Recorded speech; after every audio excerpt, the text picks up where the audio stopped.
Hello everybody, welcome back. Sure y'all remember this. It's hard to forget, right? That's been on my mind a lot too. This thing is just gorgeous, guys. Like, this saw,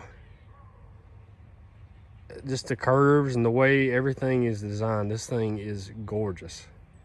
Such a pretty saw. As y'all can see, I finally got it all together. The weather's been nasty and I got tired of waiting, so I brought it in the house. Did it on the coffee table. Yeah, I live by myself, but I try to keep everything clean. I lay towels down and whatnot. This saw is pretty clean, so wasn't that big of a deal. The muffler was loose. Had to take it off because you have to take it off to get to the back of these handle bolts, which clamp the handle down, and it clamps here. She's not perfect. It's gonna have to have a couple screws. There's somebody put a wood screw in here and it's not exactly correct. But that's the way it was when I received it, so I just put it back the way it was for right now, so I could see it all together in person and we could fire it up. What do y'all think about that? I've actually already cheated. Y'all are gonna be mad at me. I cheated. I couldn't wait. I fired it up off camera, but I just wanted to make sure that everything was together and whatnot. I'm still not 100% sure on this top cover because this top cover is a little odd. This is the gas tank also. And I bet you've never seen anything like this, to all you chainsaw mechanics and chainsaw guys.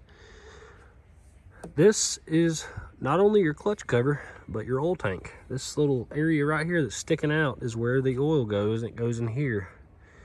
And this is how you oil it. You push this in and it puts oil to the bar, because it's a manual oiler as far as I know. I just figured out what all these controls do too, because there's no stickers or nothing on this thing to show you what everything does. So this is your choke. Push that down, choke on. And look at this, guys. This thing was made in 1960, and check this out. In 1960, they had technology. Husqvarna had technology for that throttle to come off.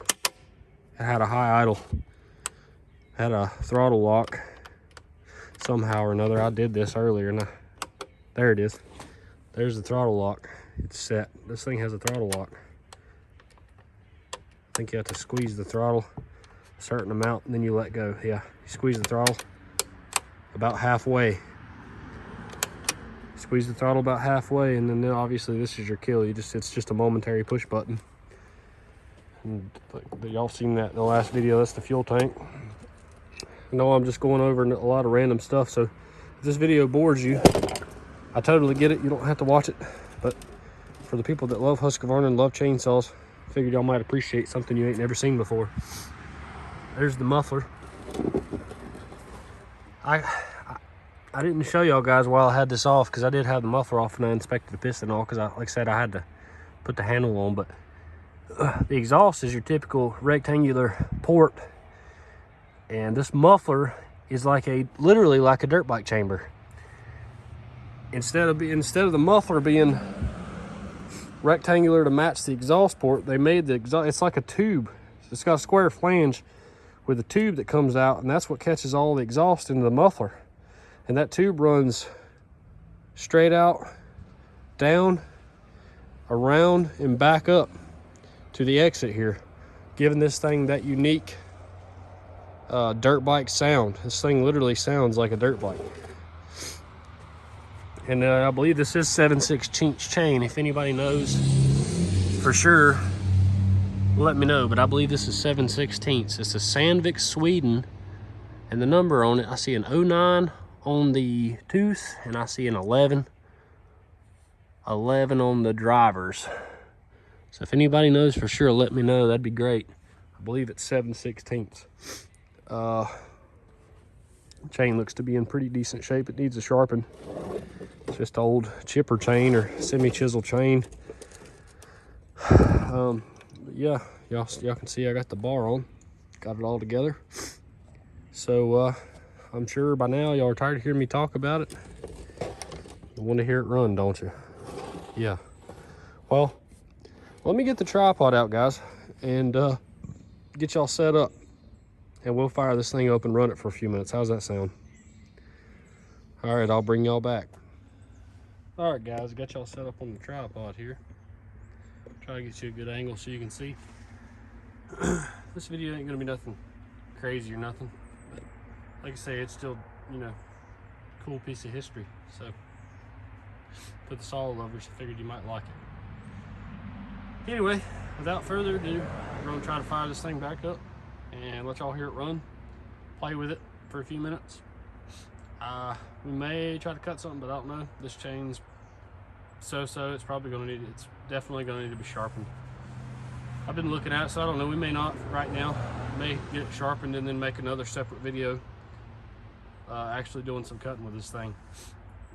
So if you want to see that, stay tuned. That video will be coming soon. That's what we'll do. So if you want to see it cut, stay tuned. But yeah, here it goes. We're going to try no choke because I already had it running a few minutes ago. I didn't run it very long, but I did run it. So we'll try no choke first. If it doesn't start, then we'll choke it.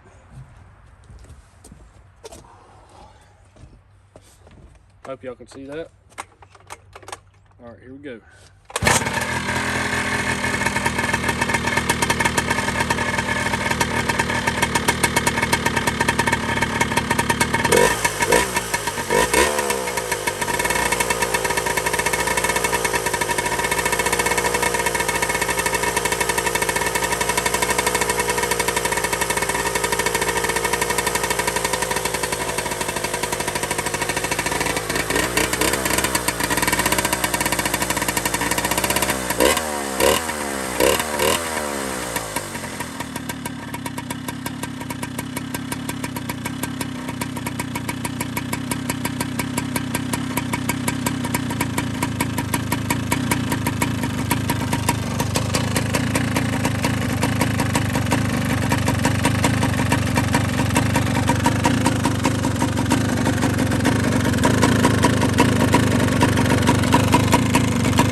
I've not touched the jets on this thing yet either, so she's probably going to need a little adjustment. She's a little on the rich side.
She don't want to idle.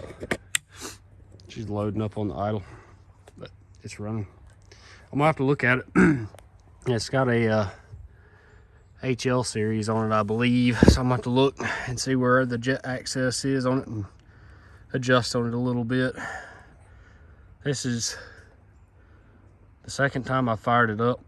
This is, I fired it up once without the bar. This is, you know, I fired it up just a few minutes ago. So I guess this was the third time I fired it up. And that's probably the warmest it's been because that's the longest I've ran it.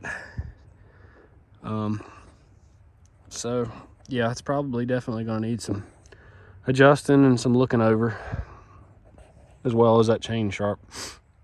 So yeah, but what do you expect? It's old. And it's from a different area, so you know, climate's different, altitude's different, you know, there's all that stuff to take into account, gas and things like that. I don't have the mix that I'm going to be running in this thing fully yet, because I run 40-to-1 and everything, but I don't want to run 40-to-1 in this saw. So I'm going to mix a separate jug of 32-to-1 just for this saw. I'd rather this saw have a little more oil and smoke a little bit than to have any issues, because parts are probably unobtainium for this, considering that the saw was almost unobtainium. But yeah, hope y'all enjoy this, guys. I know it ain't much of a video other than me sitting here talking and showing y'all a beautiful saw, but I hope y'all enjoyed it. Yeah, if y'all have any questions or comments, I'd love to hear it. What would you like to see us do with this thing other than cut with it? Because that's coming. I'm ready to cut with it myself. I'm excited. I'm not going to do anything super crazy with it because it's rare, but we'll run it some. But yeah, let me know what y'all think. Hope y'all enjoyed it, and like I say, stay tuned for future videos. Stay tuned for the video of us cutting with this thing. We'll catch you on the next one. Over and out.